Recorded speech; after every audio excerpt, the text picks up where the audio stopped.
Right now at 5, a big funding boost for Neosho as the city gets nearly $2 million for flood protection. And we have thunderstorms pushing through the area this morning. Some of these could become strong to severe. Look at your forecast coming up. Plus, the CEO of a global company has some inspiring words of advice for students at Pittsburgh State University. The 4 states' most watched news starts now. Good morning and welcome to the KOAM Morning News. It's 5 a.m. I'm Elise Noe. I'm Chris Warner. It's Tuesday, September the 23rd, and we have thunderstorms pushing through the area. In fact, we have some that have developed rather quickly in the last 10 or 15 minutes. That's what we're going to take a look at. Starting with downtown Pittsburgh, starting to see a lot of lightning with these storms building into the area. Our camera there has been catching some of that activity. The rain and storms right now, at least immediately west and south of Pittsburgh. However, Joplin getting into a thunderstorm right now. MoDOT camera 20th and range line. This is actually one of the storms that developed here within this really the last 15 minutes or so. Right now we have no watches or warnings in place, but wouldn't be surprising if that changed. It's this chain of storms right through here that stretches from down southeast of Monette back up through Joplin, Carl Junction, Columbus, Oswego. In the last honestly about 15 or 20 minutes, take a look at how quickly all of this has come together as these storms continue to strengthen and intensify. Now, they're not severe at this point, but they're going up pretty hard. They're going up pretty fast. So, again, wouldn't be surprised if we see some intensification here. We're also getting quite a bit of lightning with these storms as well. And then we head back out into southeastern Kansas. We have this storm. Northern edges of Montgomery County, just immediately south of Neodesha. You can see some of those purples in there. And again, sometimes those purples can indicate hail, which we can take a quick look at. And we are seeing some small hail in there. We're going to start with that. Right now, again, it's below severe limits. We're looking at about half-inch hail is what's being reported, or showing up, rather. It's showing up on radar at this point. We have a lot of heavy rain out there, a lot of lightning with these storms. Iola, Yates Center, Howard, Eureka, Erie, you've got a stronger storm just to your southeast. Girard, you've got them off to your south and west. They stretch down into northeastern Oklahoma. We've been watching this complex coming into Washington County, out of Osage County. We have additional storms that we're keeping an eye on back toward the I-35 corridor, just to the south of Wichita. But again, it's these storms that are leading this line now. Take a look at this whole line, stretching almost to Branson, back up into our area, that has gone up very quickly and is producing a lot of lightning. And all of this, is right now 617 lightning strikes with all of this activity. We still have that chance for strong to severe thunderstorms, and unfortunately, since yesterday, those risk levels for some of us have increased. We have the isolated to now scattered tornado risk that's confined down in our southern counties. Same with the hail and the damaging wind risk, which you can see is hatch marks down here in the scattered zone, in that yellow zone, 2 out of 5 risk. That indicates the potential for very large hail as a possibility. So we have this complex of storms that's moving through right now, and I didn't put pauses on that. I apologize. I'll fix that. But what we're expecting after this complex pushes through, it'll be out in our eastern counties around the lunch hour, and as it exits a new line of storms, it's expected to develop back behind that around 2 or so, and as it builds, kind of like what we're seeing this morning, it's expected to build and intensify pretty quickly and very likely become strong to severe again. So we're not talking at this point a severe weather outbreak like we see in the springtime, but we do have a setup for strong to severe thunderstorms. You need to be weather aware, and the other issue is all of this is starting this morning. We're heading out the door, we're heading to school, we're heading to work. You need to make sure you're taking appropriate precautions, because whether the storm is severe or not doesn't matter. That lightning is still dangerous, it is still deadly, and there is a lot of it being produced by these storms. They are very electrical. On top of that, we have flooding concerns, flood watches. Now, it's 5 different weather offices that cover our region. These all have varying expiration times, but the latest of these will continue through Wednesday morning and possibly into Wednesday afternoon. Our temperatures this morning, quick look at those, very warm compared to yesterday. We're low mid-70s. If you've been out yet, if you were out before it started to storm, it was very muggy this morning. Our air mass very unstable across the area. And that's why these storms, while they're not severe at this point, are in a favorable environment for them to intensify and become strong to severe. So, of course, kids, thunderstorms throughout the day. If you can keep them in the car or take them to school if they usually walk, today's a great day to do that. Temperatures, though, because of the rain and the cloud cover, I think we're going to be struggling to hit the mid-70s out there, but some of us might be a little warmer than that. It's just going to depend on if you get any sunshine with any clearing later. But otherwise, thunderstorms through the day, low mid-70s, west breeze 5 to 10. Again, right now, these storms are not strong or severe, but they are intensifying quickly. They're re-entering an area that is favorable for them to potentially intensify. And if they do so, we will certainly let you know and keep you updated on these storms through the morning. Elise? All right, Chris, thanks. Well, Neosho secures nearly $2 million in state disaster mitigation funding to tackle flooding problems. The city is one of 15 Missouri communities receiving grants totaling more than $16 million from the state's Community Development Block Grant Program. The funding stems from recovery efforts following the 2017 presidentially declared disaster storms that impacted the region. Neosho's grant will build new retention ponds aimed at easing floodwaters that have damaged neighborhoods and businesses in the past. Excited about it as a city. The first three projects have, like I said, have taken several people out of the floodplain and the floodway. And if we can see the same type of results from this project that if we've seen any other and remove some of our businesses from a floodplain, that significantly helps the city in multiple ways. Number one, our vendors aren't having to pay for flood insurance, and number two, it opens up areas that we cannot develop right now to development. The city of Neosho is currently in the early stages of planning and hopes to have the project completed by July of 2026. Authorities in Galena, Kansas offer an update to a landfill story we brought you about a year ago. Last year, several people in Galena complained about a bad smell coming from a landfill in the area. The KDHE and the EPA investigated the source of the smell and ways to reduce it. Authorities say as a result of the investigation, lime was added to the landfill to mitigate the smell, and that addition has proved successful. The plan now is to monitor any reduction in detectable odor and to resume layering the area with lime treatment when the odor becomes noticeable. Authorities also say even when the odor is noticeable, they have yet to detect any harmful levels. Well, Enercon Engineering marks 50 years in business, and CEO Larry Tangle shared the company's story at Pittsburgh State University yesterday evening. Now, what started by his father in a garage in Peoria, Illinois, has grown into a global operation with products in 110 countries and facilities in 12. Tangle talked about how the company got started, the culture, the philosophy of running a business, and how to expand globally. Tangle hopes what he shares can help entrepreneurs start and maintain their own business. No one gets fired at Enercon or recommended or demoted because they make a mistake. Mistakes happen. We understand that. People get in trouble for not owning their mistake, for not declaring what they did, and for hiding what they're doing. So our fundamental ethic is act and then own your action.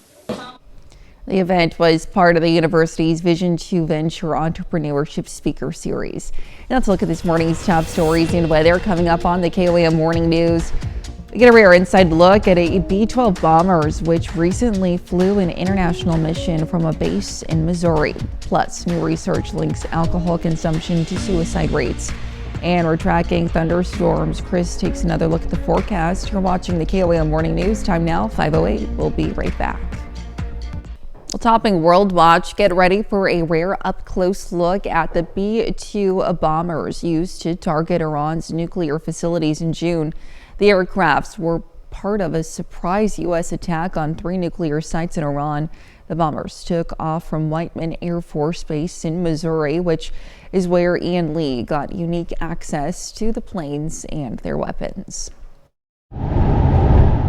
We're entering one of the most secure military bases in the United States. This is the flight line of Whiteman Air Force Base. It's home to the B-2 Spirit, America's most advanced active bomber and the plane used in the strike on Iran last June. I think in terms of my lifetime as an airman, this will be one of the most consequential raids that we've executed. 7 B-2 bombers, each carrying a crew of 2, flew 36 hours round trip to hit Iranian nuclear sites in Operation Midnight Hammer. So the B-2 is very advanced. Colonel Josh Whittla oversaw the mission. He commands the 509th Bomb Wing at Whiteman Air Force Base in Missouri. We try to adjust our sleep cycles prior to the mission, and then on the mission you trade off as a team. The B-2 was over enemy territory for less than a half hour. What was going through your mind as your crews were flying? Huge amount of emotion. We were all cheering over in the squadron building when we knew they were safe. This is one of the bombers that flew the mission, the Spirit of California. From the outside, the B-2 looks high-tech, but when you crawl into the cockpit, it resembles a plane built 30 years ago. With its knobs, buttons, and dials, it even has a microwave, toilet, and cup holders. The attack on Iran involved multiple 30,000-pound GBU-57s. This is the first time we're getting a close look at the massive ordnance penetrator. This is the GBU-57 that was designed for this mission, for this aircraft. The B-2 is the only one that can carry it. That's a big bomb. It is. Colonel Jared Kenish heads the National Guard's 131st Bomb Wing, which also flew in the mission. So those are the fins that guide the weapon to its target. So once it drops from the aircraft, those will pop out. 14 pilots flew the raid, but it took much more than that to be successful. And there's 4,000 total force airmen across hundreds of specialties. So when you look at a complex, global mission, all 4,000 of those people are working in unison, in secrecy, to make the mission happen. Now, B-2 is the present, and in the future, Whiteman will be home to the next generation stealth bomber. The B-21 is currently being tested, and when asked the difference between the two planes, military officials said the B-2 is like a car phone from the 80s, and the B-21 is the latest iPhone. Well, still to come, Bill Nye the Science Guy get his star on the Hollywood Walk of Fame. Plus, we're tracking thunderstorms. Chris returns with another look at the forecast. Well, the man who made science cool is headed to Hollywood. Meanwhile, Baby Yoda is returning to the big screen. Gwen Baumgartner has your Eye on Entertainment report. Bill Nye the Science Guy spent years teaching kids about science and stars with his iconic television program. And now he's getting a star of his own. Good morning, Hollywood! The scientist turned author and TV presenter earned a star this week on the Hollywood Walk of Fame, joining the cosmic ranks of Elvis and Marilyn Monroe. The selection committee honoring Nye for, quote, his dedication in making science accessible and entertaining for all ages. Thank you for changing the world, one dad joke, and one science experiment at a time. In a galaxy far, far away, the galactic empire has fallen. Yes! Impressive. Here on Earth, this new trailer just dropped for The Mandalorian and Grogu, the latest Star Wars film. Director Jon Favreau is teaming up with Pedro Pascal and Baby Yoda to bring the action-packed movie to life. And get those lightsabers ready. The Mandalorian and Grogu hits theaters next May. Director Christopher Nolan is no stranger to honors and awards, winning 2 Oscars for Oppenheimer and earning nominations for Dunkirk and Inception. But it was an announcement this week that he calls one of the greatest honors of his career. Nolan was just elected to lead the Directors Guild of America, a labor union representing nearly 20,000 members. Nolan's new job comes only a few weeks after filming wrapped on his latest film, The Odyssey.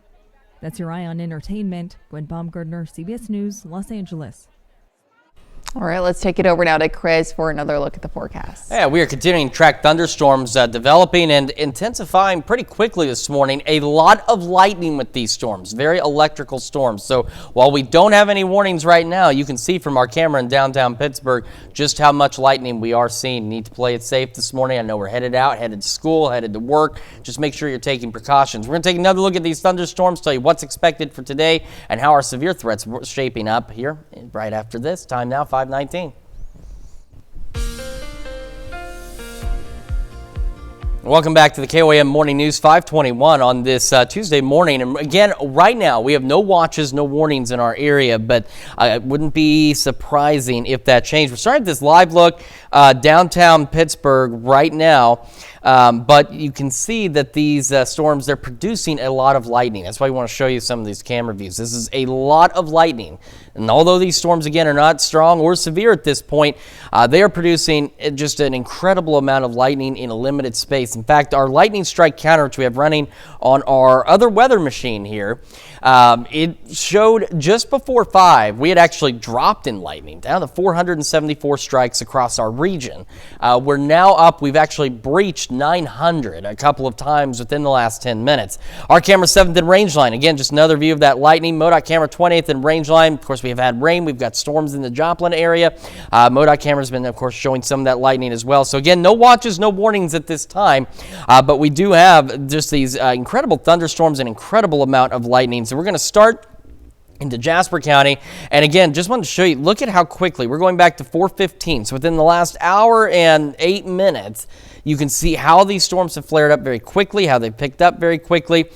We've got a lot of lightning with these storms. Monette, you've got a storm right over you. Carthage, you've got them on each side. We're back toward Carl Junction, southwest side of Joplin. Columbus, a new storm. This one's going up right over you. In fact, it's going up right over the TV station. We've been listening to the thunder out there. We've got this one that's intensifying a bit south of Girard. And again, you can see those little purples. Sometimes those will indicate hail, and that's what that is there. It's still below severe limits, but we are now starting to see some hail picked up on radar here. So that's another thing we've got to keep an eye on.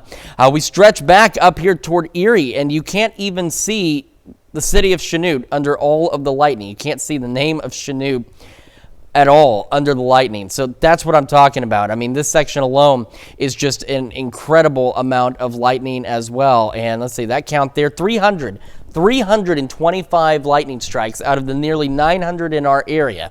325 of them are right there in that box. All right, that's why we're saying while these storms aren't severe, this lightning is intense. It is dangerous. You've got to make sure you're taking precautions out there because we're getting ready for school. We're getting ready for work.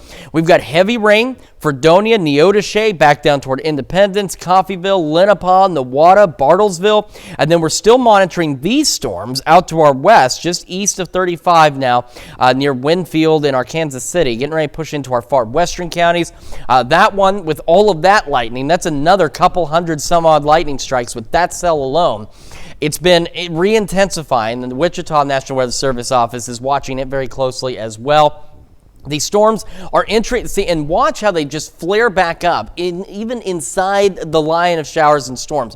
They're re-intensifying, they're developing because the air mass out here ahead of all of that is still very unstable. I just stepped outside on our patio here at the station. It is extraordinarily muggy outside. We've got a lot of energy, a lot of instability, and that's why as these storms are pushing off to the east, they are beginning to intensify once again. Now, again, nothing severe right now, but it is certainly possible. In fact, our severe threats look like this. We have that isolated to scattered tornado risk, so it's a level 1 and a level 2 out of 5. Same for hail and damaging winds, and in these little hatch marks in that level 2 zone down here, that's the potential for very large hail. So here's what we're looking at. Our complex of storms right now expected to be moving through to our eastern counties by the lunch hour, and then around 2 or 3, we're looking at the possibility of another line of storms developing back behind this. We might even have another one out ahead of it south of I-44, and these storms through the evening could be strong to severe as well before they begin to work on out of the area. Once we get beyond that, we're looking at just scattered showers and thunderstorms as we roll overnight tonight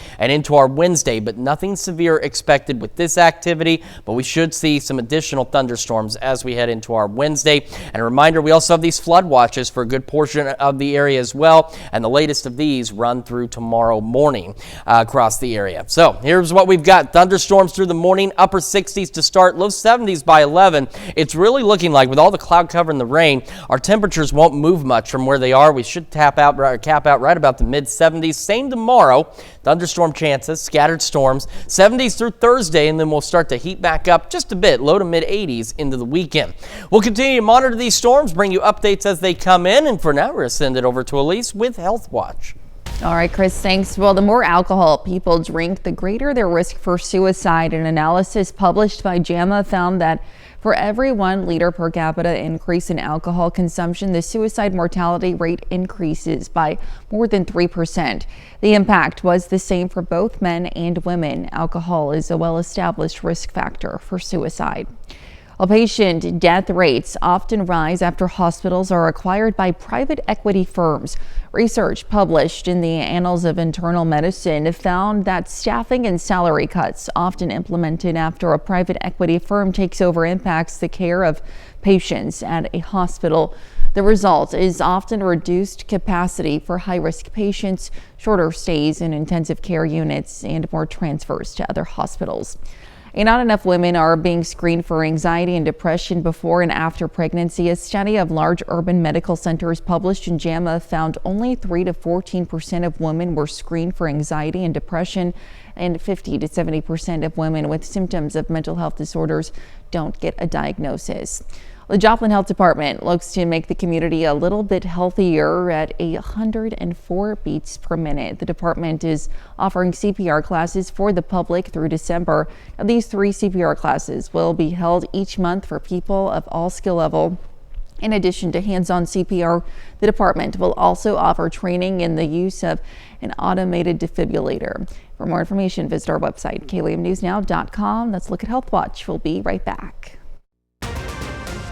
Right now at 5:30, college students at PSU now have more options for their degree plan.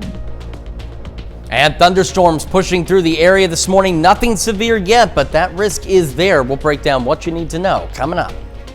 A program at Crowder College hopes to encourage the next generation of great writers. I'm Samantha Walker, and I'll have that story coming up. State's most watched news starts now. Good morning and welcome to the KOAM Morning News. It's 5:31. I'm Elise Noe. I'm Chris Warner. It is now Tuesday, September the 23rd. We have that risk for severe weather today, and we are seeing some not severe storms at this time, but some storms producing an incredible amount of rain and an incredible amount of lightning. Let's start with a live look from downtown Pittsburgh. We've just been watching the lightning out there. We've had thunderstorms develop pretty quickly within the last hour and a half. Again, nothing severe at this time, but it is something that we're monitoring very closely. MoDOT camera 20th in range line in Joplin. You can see it here as well. We've had some heavy rain through the area. We're getting rain right now, heavy rain here at the station. We've had a storm develop almost right on top of us. So again, no watches, no warnings in our immediate area, but all of this activity, take a look at all of this. This is 780 lightning strikes at this point. Some of it has begun to try and wind down a bit, while other activity, say around the Chanute area, this is 200 some odd lightning strikes just around the Chanute area alone this morning. The lightning, whether these storms intensify to severe levels or not, doesn't matter. The lightning is still dangerous, it's still deadly, and it's a bad time because we're heading out the door. We're getting ready for school, getting on the bus, walking to school. So if you can maybe take the kids to school, if they've got a ride to get them there safely, that's probably the better option. And this lightning strike that just happened south of Monette into Berry County, that's what we're talking about. We had another one early this morning, about 4:40. And we just got hit by lightning. Okay. It wouldn't hurt. Sorry, our guys are asking about our generators. We're going to go ahead and probably flip them on now. We just got hit by lightning. Sorry about that. But that's what happens. Our tower, it's 1,000-foot lightning rod out there. But we've got, and that's the thing, this lightning is still very intense, still very dangerous, still very deadly. And this is what we're talking about. We've had these strikes. The one that we saw earlier this morning before we were on the air was 15 miles south of the storm. That's why when we say thunder roars, head indoors. We're still going to monitor these all very closely. Again, no watches, no warnings at this time. This activity continues to push on off to the east. However, it's entering an air mass that is fairly unstable. That's why look at this activity here, how quickly it flares up and how quickly it started producing lightning, and a lot of lightning at that, because it's entering an atmosphere, it's entering an environment that is favorable for it to potentially intensify. And with that does come a severe threat. We now have an isolated to scattered, so a level 1 and a level 2 out of 5 risk for the potential for tornadoes. We have the potential for very large hail, especially in these hatch marks, and for damaging wind gusts. Now, greater concern is with the hail and the damaging wind, but an isolated tornado or two cannot be ruled out with this. It's why we want to make sure we're paying close attention to all of it. By noon, we have the first complex. The one we're going through right now should be into our eastern counties, maybe along and east of I-49, but we're expecting another line of storms, possibly two now, looking at some of the new data. One in southeast Kansas and another south of I-44, and these could be strong to severe as they push through the late afternoon, early evening across the area. We also have flood watches in place for a good portion of the region. The latest of these run through tomorrow morning. Our temperatures quite warm out there, especially where we haven't had a lot of that rain yet. Low mid 70s, well warmer than where we were yesterday. Kids getting on the bus, heading to school, thunderstorms out there. That's the case today. And with the rain and the clouds, we'll probably cap out about the mid 70s for most of us for our highs.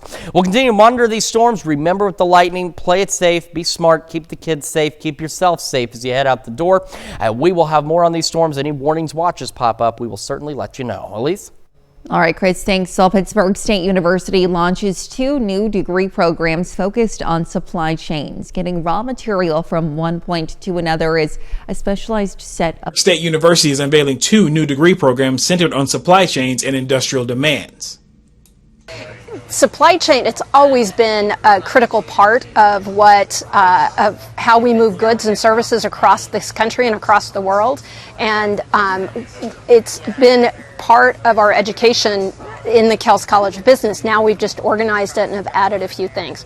But getting a product from its inception, from the raw materials to us as final consumers, is a critical element, and it's complex and it's interesting and it's fun. It's a big part of what moves this country. The supply chain side will focus on the management side with an understanding of the geopolitics that affect the supply chain. It is that global viewpoint that sets this degree apart from other business degrees. It's specialization. Students become they become aware of the issues and the problems, so they're ready to hit the ground running and take a further leap, get where they want to go faster by specializing in an area such as supply chain or marketing or any other program. Both degree paths are looking for the same type of student. So we're looking for students who are problem solvers. We're looking for students who are critical thinkers. Really we're looking for students who, when everyone else is just seeing a bunch of dots, they see lines between those dots. That's really what they're looking at. They're looking at making connections. They're looking at solving problems. In Pittsburgh, Ty Parks, KOAM News. The technology side focuses on modes of transportation and automation, from AI to robotics. Enrollment is open for both degree plans now. And the deadline to register for a program inspiring great writers is fast approaching. Crowder College's Young Authors Conference and Book Writing Contest hopes to encourage students in 2nd through 4th grade to unleash their creativity. Organizers send curriculum ideas to participate in classrooms, asking them to have their students write and illustrate an original story. In May, every student participating in the program is invited to the Young Authors Conference, where they can meet local authors and learn how to improve. A costly new worker visa application fee from the Trump administration raises some concern and confusion. The White House is clarifying the details of a proclamation President Trump signed on Friday requiring a $100,000 fee for new H-1B visa applications. On social media, Press Secretary Caroline Leavitt wrote, "The rule only applies to new applications and does not affect current visa holders and renewals." The previous fee ranged from $2,000 to $5,000. On Monday, Google employees in New York spoke out against the rule, which could have a bigger impact on companies that rely on skilled foreign workers. As an American citizen, it makes me sad and angry that these decisions are being made in my name. And I know from speaking with my coworkers on visas that they are scared that if they demand fair treatment at work, they will be retaliated against. So I call on all Googlers to stand in solidarity with our immigrant coworkers, because we cannot fight any of this alone. Well, the White House says it's being imposed to, quote, address the abuse of the program, stop the undercutting of wages, and protect our national security. The H-1B visa rule is set to expire after a year, but could be extended. And that's a look at our top news stories coming up this half hour on the KOAM Morning News. 1,800 Spirit Airlines flight attendants lose their jobs as the company restructures. Plus, images on the internet can have a powerful impact on young minds.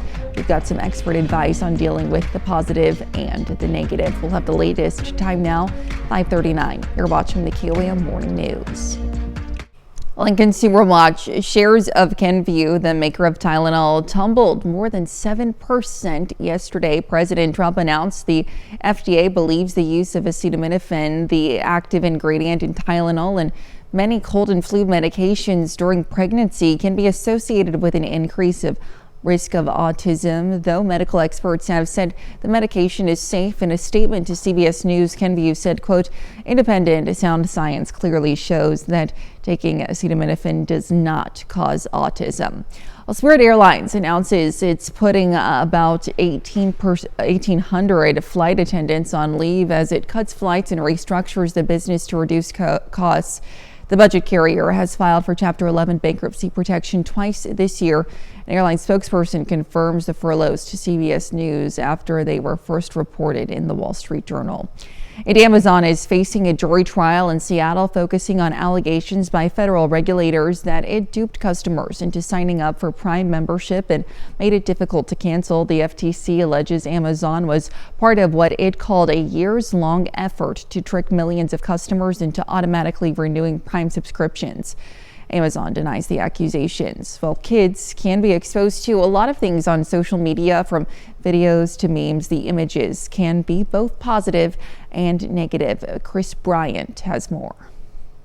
Students are exposed to so many things. I mean, both on social media and maybe just out in the world or at home or at school. You never know. But I think the biggest thing to look for are changes. Signs kids are negatively affected by social media include emotional changes like withdrawal, excessive worrying, and irritability, and behavioral changes such as isolation from family and friends. There's so much content out there, and it's hard to decipher what's real and what's not. And with AI, things become even more convoluted and hard to interpret. Other indicators are a lowered self-esteem, self-deprecating comments, and anxiety, as well as neglecting responsibilities and showing a lack of enthusiasm for real-life activities. So I think it's so important as an educator to know your students and build that rapport, or else you're not going to know that this is different than their norm.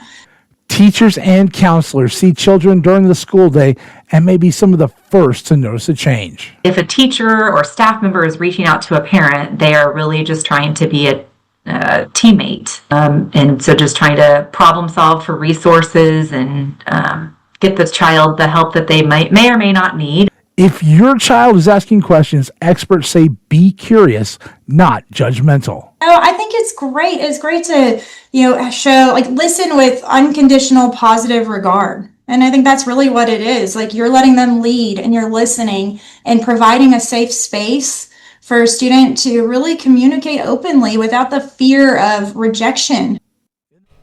While Missouri and Oklahoma both lack comprehensive laws regulating youth and social media, Kansas does have laws against cyberbullying and age verification for potentially harmful content.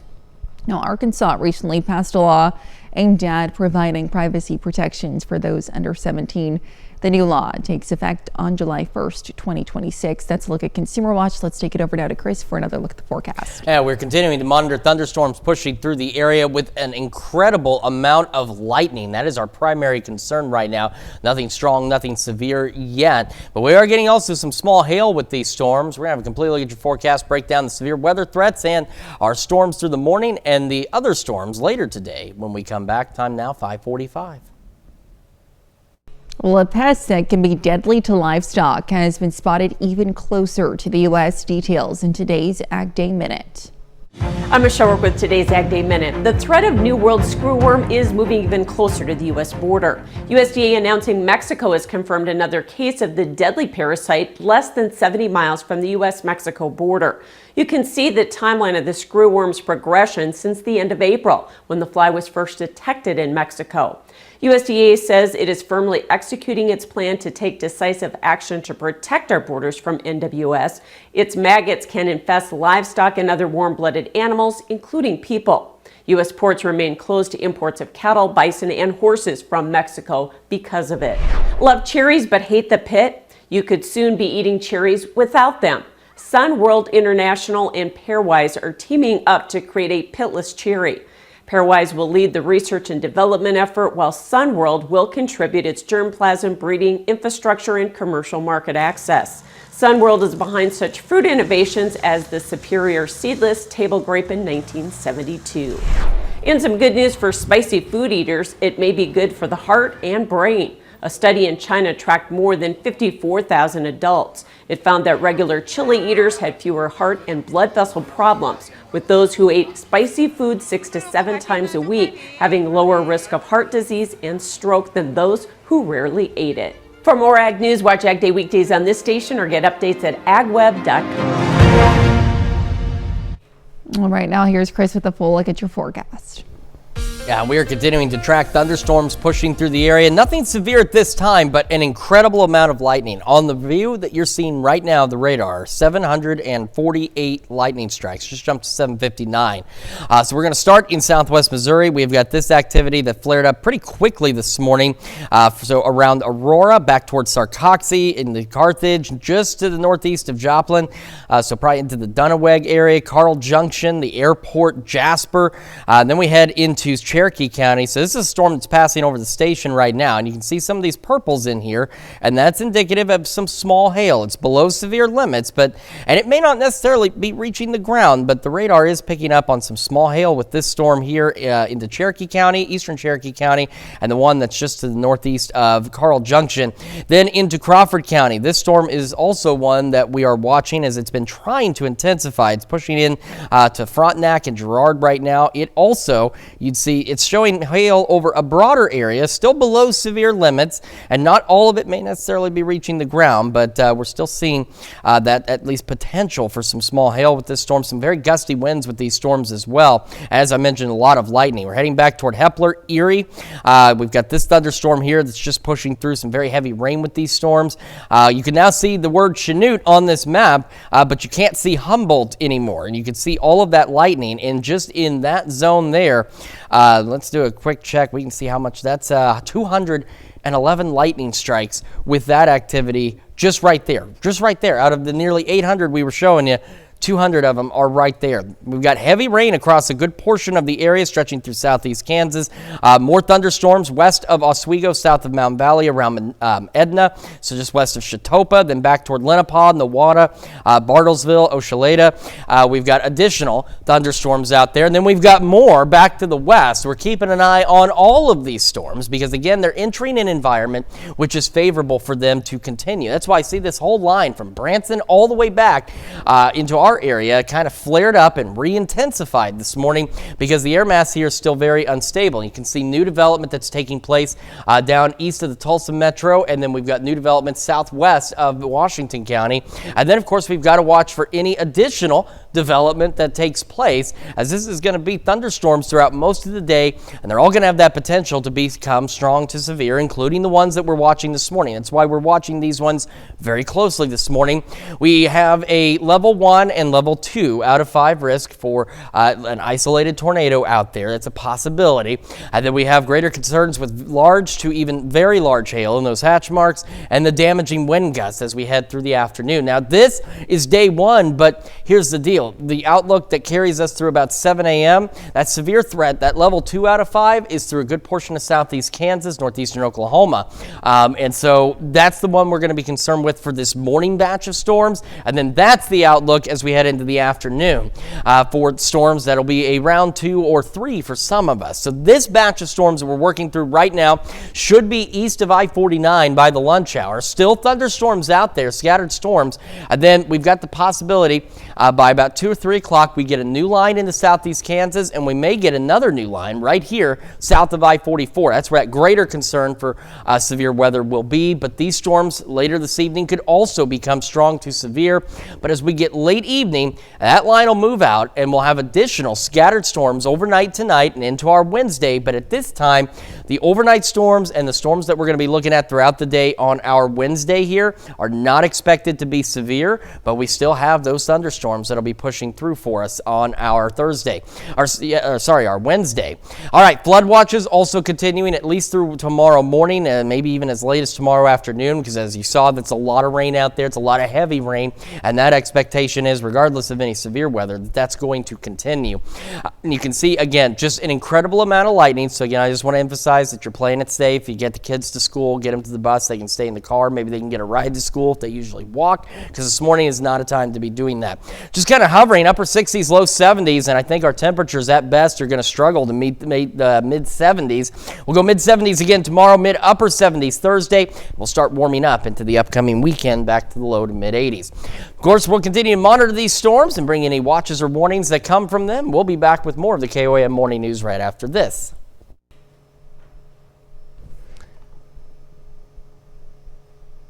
Well, there are new Budweiser Clydesdales at the Warm Springs Ranch in Missouri. A colt and filly were recently born on the property. The foals were about 3 feet tall and about 150 pounds. They can walk within hours of being born. Of course, very cute horses there. These storms this morning, not so cute. A lot of lightning, 685 strikes in our region here. So just make sure that you are playing it safe. If your kids walk to school, maybe get them a ride there if you can. If you're taking a bus stop, keep them in the car. And as you're heading out for work, just make sure you're being safe as well. Because even though we don't have any warnings, this lightning is still very dangerous, still very deadly. There's a lot of lightning strikes out there. All right, we're just kind of holding in the low 70s. We'll have thunderstorms throughout the day today, and some of those could be strong to severe. All hazards are possible, but the greatest concerns are still with damaging wind gusts and the potential for large to very large hail. I think most of us, we're going to struggle to make the mid 70s. Some of you might get a little more clearing in the afternoon, might be a little warmer, but not by much.